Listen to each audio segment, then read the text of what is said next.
Dans la satire 10, consacrée aux femmes et à leurs supposés défauts, Boileau finit par s'attaquer à la figure de la précieuse, dont les goûts seraient si égarés que celle-ci, dans la balance, met Aristote et Cotin. Puis, d'une main encore plus fine et plus habile, pèse sans passion Chapelain et Virgile. Remarque en ce dernier beaucoup de pauvreté, mais pourtant confessons qu'il a quelque beauté. Ne trouve en Chapelain, quoi qu'ait dit la satire, autre défaut, sinon qu'on ne le saurait lire. Et pour faire goûter son livre à l'univers, croit qu'il faudrait en prose y mettre tous les vers.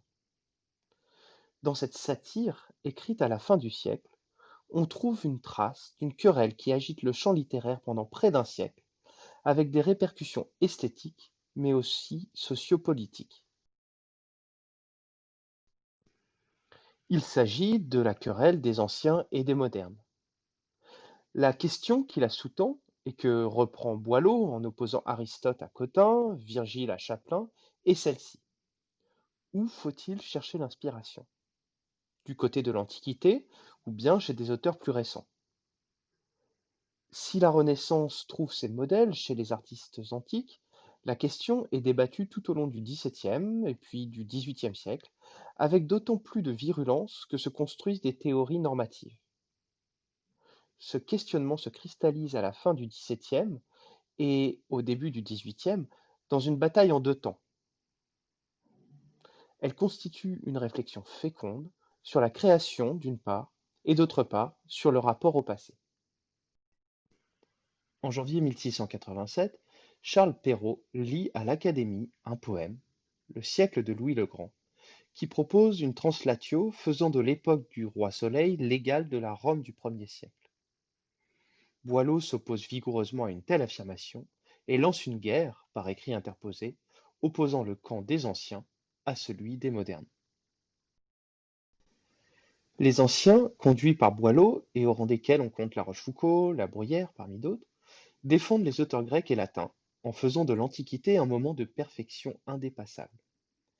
La Bruyère, imitant avec ses caractères le péripatéticien Théophraste, affirme par une formule célèbre ne proposer qu'un pâle avatar de l'œuvre originale. Tout est dit, et l'on vient trop tard depuis plus de 7000 ans qu'il y a des hommes et qui pensent. Sur ce qui concerne les mœurs, le plus beau et meilleur est enlevé. L'on ne fait que glaner après les anciens. De l'autre côté, les modernes, représentés par Perrault, donc Fontenelle, que l'on croisera dans une autre vidéo, ou encore Quinault. Ils reconnaissent, bien sûr, l'excellence des textes antiques, mais croient en la possibilité d'un progrès, ce dont témoignerait ce qu'on a l'habitude d'appeler le siècle de Louis XIV, constituant en lui-même un apogée. À la rudesse et à la sévérité admirées par les anciens s'opposerait une politesse moderne faite de conventions morales et esthétiques. Perrault explique ainsi que le progrès civilisationnel est continu, grâce à l'accumulation perpétuelle de connaissances, ce qui permet à Louis XIV de dépasser les souverains antiques. On le voit, la question esthétique a des ramifications politiques. La Fontaine, bien que plus proche des anciens, propose une voie médiane.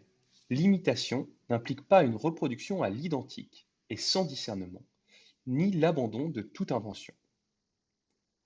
Mon imitation n'est point un esclave, écrit-il dans une épître à Monseigneur l'évêque de Soissons en 1687, avant de citer tous ceux qui l'ont inspiré, parmi lesquels on retrouve Homère, Terence, Horace, mais aussi, plus proche de lui, Larios, Le Tasse, Machiavel, de manière peut-être surprenante, ou encore plus près de lui, Honoré d'Urfé, Malherbe et Racan.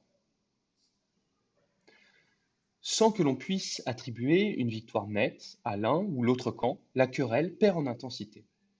Boileau et Perrault se réconcilient en public le 30 août 1694. Toutefois, la question n'est pas réglée, et on peut se demander si elle peut l'être définitivement, et renaît quelques années plus tard. Une seconde querelle a lieu entre 1713 et 1715, aussi connue sous le nom de querelle d'Homère.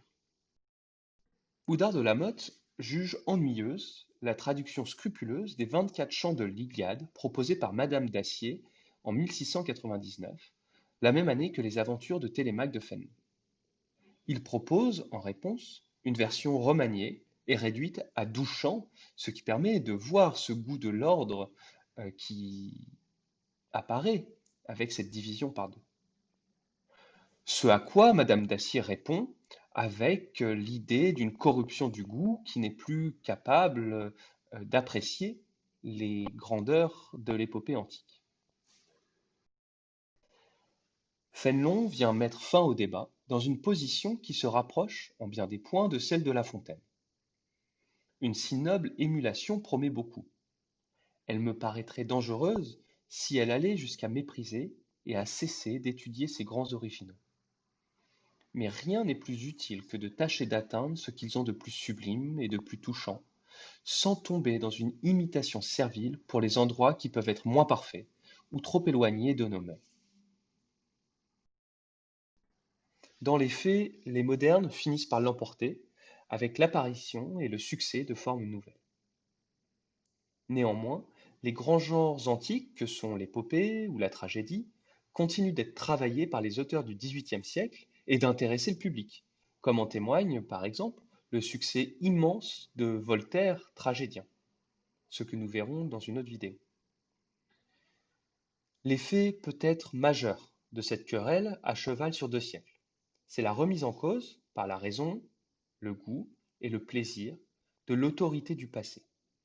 Comme l'écrit Oudard de la Motte dans son discours sur Homère, regardons toujours les choses en elles-mêmes, et si elles sont à notre portée, n'en jugeons pas simplement sur l'autorité des autres. Fussent-ils les juges les plus compétents sur la matière dont il s'agit, ils nous doivent des raisons, et des raisons qui nous éclairent.